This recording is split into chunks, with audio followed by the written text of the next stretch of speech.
नमस्कार दोस्तों, हमारी आज की कहानी है पश्चाताप। अगर आपको कहानी पसंद आए तो मेरे चैनल को सब्सक्राइब, लाइक और शेयर ज़रूर करें।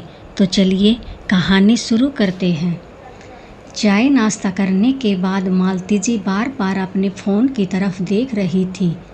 आज उनकी बेटी की रिपोर्ट आनी थी।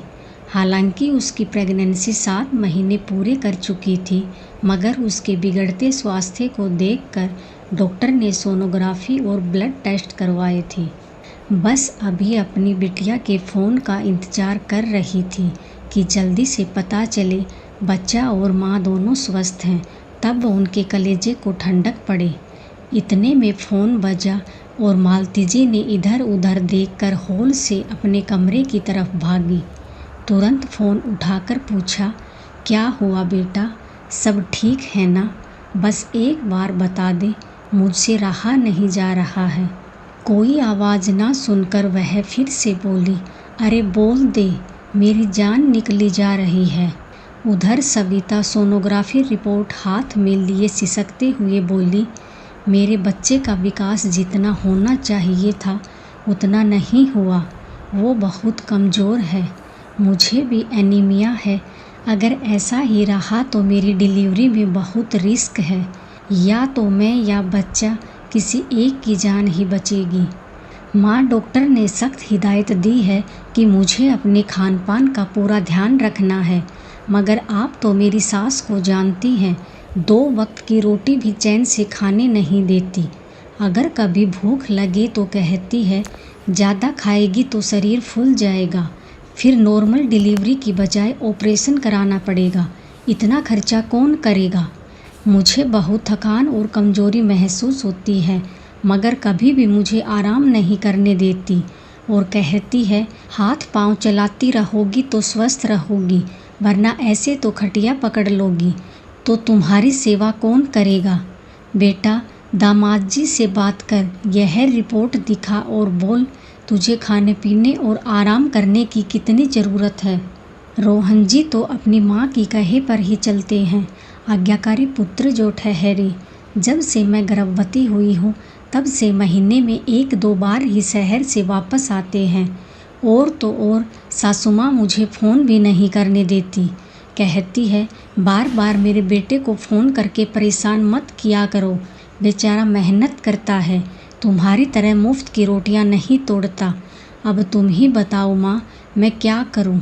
अभी भी सासू माँ सत्संग गई है, इसलिए तुमसे इतनी बात कह पा रही हूँ, वरना वह मुझे कहीं भी फ़ोन नहीं करने देती। माँ, मुझे इस नर्क से वापस बुला लो। कहते हुए स्विता फफक पड़ी। अपने जिगर के टुकड़े का रोना सुन मालती जी का कलेजा मुंह को आ रहा था। इतने लाड प्यार से पाली बेटी की ऐसी हालत देख उनकी आंखों से भी आंसू बह रहे थे।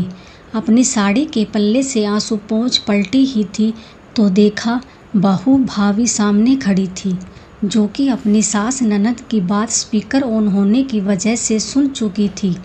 जाने क्या था उन आँखों में, गहरे शांत समुंदर सी आँखें थी, मगर चीख चीख कर कह रही थी जैसी करनी वैसी भरनी। 4 साल पहले भाभी इस घर की बहू बनकर आई थी, जिसने पूरे मन से अपने ससुराल में रमने की कोशिश की, हर किसी को खुश करने में लगी रहती, मगर शिकायतें ख़त्म नहीं होती। इसी बीच जब वह गर्भवती हुई तो पहले की तरह जल्दी जल्दी काम नहीं कर पाती, जिसको लेकर मालती जी एक ही ताना मारती, हमने भी बच्चे पैदा किए हैं, घर परिवार संभाला है, तुम कुछ अनोखा काम नहीं कर रही जो आराम करने के बहाने ढूंढती रहती हो। यहाँ तक कि उसके खान पान में भी कमी कर दी। बाहर से कुछ लाने की अनुमति तो थी ही नहीं, घर में जो बनता वह भी जब सब खा लेते उसके बाद उसे खाने को मिलता। यही नहीं, कोई तकलीफ़ होने पर डॉक्टर के पास ले जाने में भी उन्हें बड़ा कष्ट होता था। मैं तो कहती हूँ बार बार डॉक्टर के चक्कर काटोगी तो पैसा तो बर्बाद होगा ही, तुम्हें दवाइयाँ खिला खिला कर ही मार देंगे। भाभी कहती मैं कुछ दिन अपने मायके रह आती हूँ, मेरा मन बदल जाएगा। तब मालती जी बोलती, बहू तुम्हारा दिमाग खराब है, लोग क्या सोचेंगे हमारे बारे में, कि हम अपनी बहू की देखभाल नहीं कर सकते, इसलिए मायके भेज दिया। और तुम्हारी माँ तो है नहीं, फिर तुम क्या सोचती हो तुम्हारी भाभी तुम्हें आराम कराएगी? कभी नहीं। और तुम यहाँ से चली गई तो काम कौन करेगा?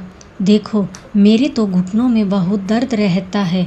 श्वेता का तो तुम्हें पता ही है, वह इस घर की लाडली बेटी है। वह तो एक गिलास पानी भी अपने हाथ से भरकर नहीं पी सकती, इसलिए तुम कहीं नहीं जा रही, समझी? थककर भाभी ने अपने पति से इस बारे में बोला तो वे बोले, माँ अनुभवी है, तुम उनके कहे पर ही चलो। देखना, तुम्हारी डिलीवरी में कोई परेशानी नहीं आएगी।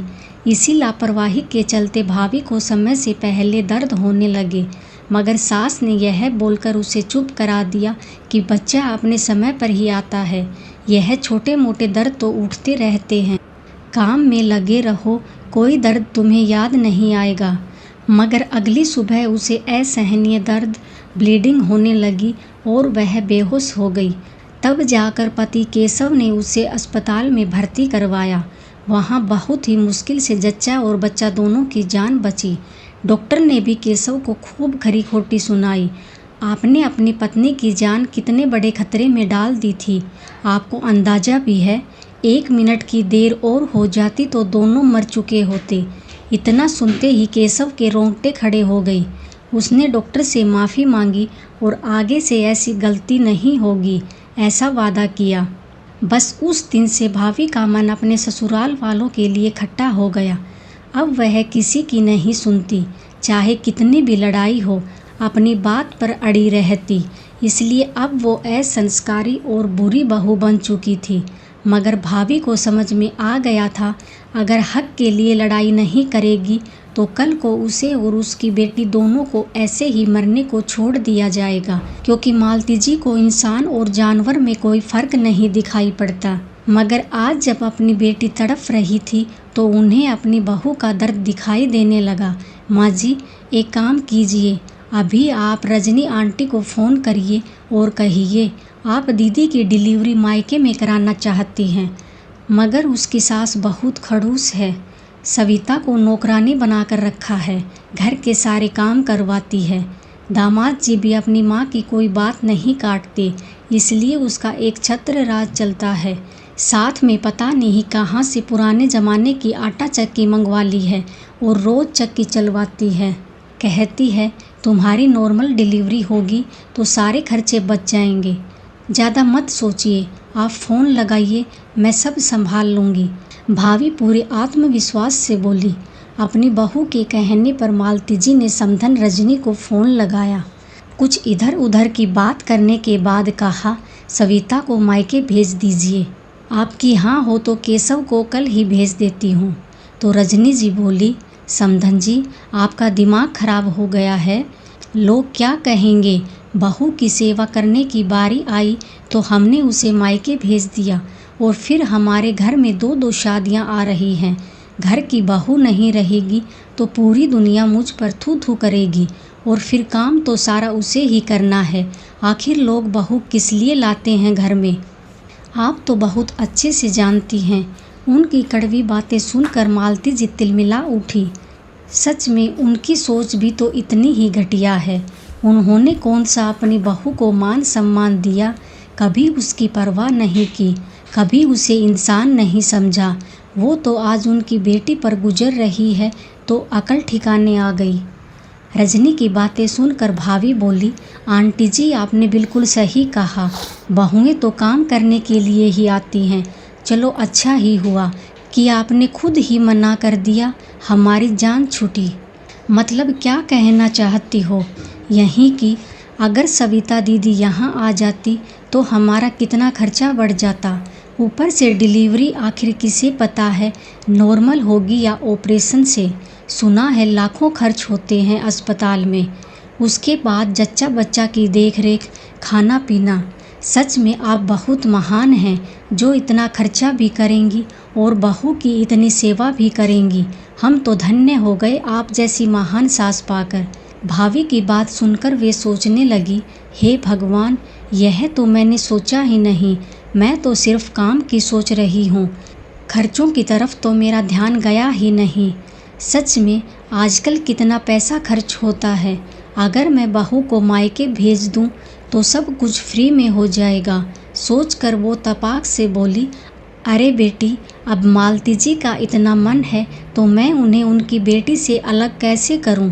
उनका भी मन होता होगा अपनी बिटिया को अपनी आंखों के सामने रखने का, लाड चाव करने का। एक काम करो, केशव को कल ही भेज दो, मैं खुद उसकी पैकिंग करूंगी और आप उसे 6 महीने से पहले ना भेजना। हाँ, मैं अस्पताल आकर अपने पोते का मुंह जरूर देख लूँगी। कहते हुए उन्होंने फ़ोन रख दिया। इधर मालती जी को अपने कानों पर विश्वास नहीं हो रहा था कि रजनी जी को अचानक क्या हुआ। तब भाभी बोली, जो लोग कुटिल और लालची होते हैं उनसे उन्हीं की भाषा में बात की जाए तो उन्हें समझ में आ जाती है। और वहीं हुआ। जब घी सीधी उंगली से नहीं निकल रहा था तो मैंने उंगली टेढ़ी कर दी। उसकी बात सुनकर मालती जी को बहुत पश्चाताप हुआ। मैंने अपनी बहू को कितना तंग किया, मगर आज वह मुझे परेशान नहीं देख सकी। काश मैं भी पत्थर दिल ना होती और अपनी बहू का दर्द समझती। सोचते हुए बोली, भाभी बहू, मुझे माफ़ कर दे। मैंने तेरे साथ क्या नहीं किया, फिर भी तुमने आज मेरी बेटी के बारे में इतना सोचा। माँ जी, आप आगे कुछ कहें इससे पहले आप मेरी सुन लें। मुझे आपकी माफ़ी नहीं चाहिए और ना ही मैं आपको माफ़ कर पाऊँगी। मुझे आपके मुंह से बुरी बहू कहलाना ही पसंद है। आप मुझे वही कहिए। आपने हमेशा अपने फ़ायदे के बारे में सोचा, मगर मैं ऐसी नहीं हूँ। सविता मेरी ननद है, यह सोचकर मैंने मदद नहीं की। इंसान की मदद करना दूसरे इंसान का फ़र्ज है। बस मैंने अपनी इंसानियत निभाई। कहते हुए अपने कमरे में चली गई। अब मालती जी के पास अपने किए पर अफसोस के अलावा कुछ नहीं था। धन्यवाद।